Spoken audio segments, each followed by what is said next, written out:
Tu es employé et tu fais une petite activité de côté. Et tu te rends compte que ton activité de côté te rapporte plus que ton travail que tu fais. Est-ce que cela veut dire que tu devrais quitter ton travail pour te concentrer que sur cette activité? A priori, tu te diras oui, parce que ton activité de côté te rapporte plus. Donc, a priori, tu vas te dire oui, ça vaut la peine. Mais en réalité, tu vas penser à ça en première position juste parce que ton ego sera en train de rentrer dans la ligne de compte.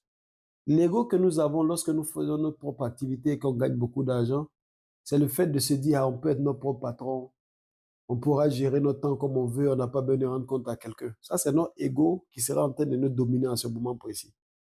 Parce que dans la réalité, lorsque tu fais ta propre activité à 100%, tu vas mettre plus d'heures de travail voilà, que si tu travailles pour quelqu'un, par exemple.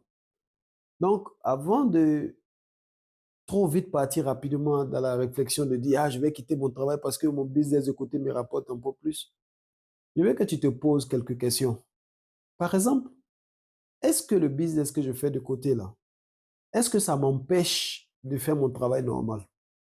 Ça, c'est une première question qu'il te faut répondre. Parce que si ton business que tu fais de côté te prend tellement de temps que tu ne peux pas aller faire ton travail normal ou ça impacte sur ton travail normal, alors la question de vraiment décider qui tu vas choisir peut s'imposer. Si ton travail, si ton boulot, si ton activité que tu fais de côté n'impacte pas ton travail, n'impacte pas tes heures de travail où tu es salarié, est-ce que ça vaut la peine que tu laisses ton travail? Parce que rappelle-toi, ton travail où tu es salarié te rapporte quelque chose que tu peux utiliser pour faire quelque chose aussi. Parce que tu as une activité de côté qui te rapporte beaucoup, qui peut couvrir tes dépenses, par exemple. Donc, si ton activité de côté ne te prend pas trop de temps, alors la question est de savoir, est-ce que c'est stratégique pour toi de laisser celui qui te donne un salaire, par exemple? Parce que si ton activité que tu fais de côté te demande que 2 heures par jour, alors que tu as peut-être 5 heures de disponible, 6 heures de disponible par jour, ça veut dire que ça n'impacte vraiment pas ton activité normale, ça n'impacte pas ton travail. Donc, tu devrais continuer, surtout si tu as moins de 40 ans. Surtout si tu as moins de 40 ans.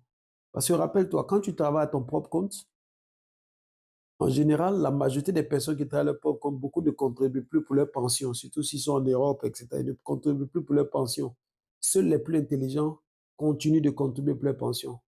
Par contre, si ce boulot que tu fais ne t'empêche pas de faire ton travail normal où tu es salarié, rappelle-toi que ton travail normal où tu es salarié, il y a une pension, il y a une contribution de pension qui est là, il y a d'autres avantages que tu as là-bas dont tu pourras, quand tu auras besoin dans le futur, n'est-ce pas? Donc, il est important pour toi de regarder tous ces aspects-là. Il ne faut pas seulement aller le côté, ah, mon petit business de côté me rapporte tellement plus que je peux laisser mon travail normal. Mais as-tu pensé à la pension quand tu seras très vieux, etc. par exemple? As-tu pensé aux autres bénéfices que tu peux avoir, par exemple? Regarde tous ces trucs-là. C'est-à-dire que ça doit être une réflexion globale. Ça ne doit pas être une réflexion que sur l'activité que tu fais, mais tu dois regarder toutes les conséquences des choses. C'est pourquoi je dis, si tu as moins de 40 ans et que ton activité que tu fais de côté n'impacte pas sur ton travail, continue. Là, tu peux bien contribuer dans ta pension jusqu'à encore à 40 ans. Parce que crois-moi, c'est à partir de 40 ans, tu vas vraiment définir tes vraies priorités. Avant 40 ans, tu seras dans les priorités globales.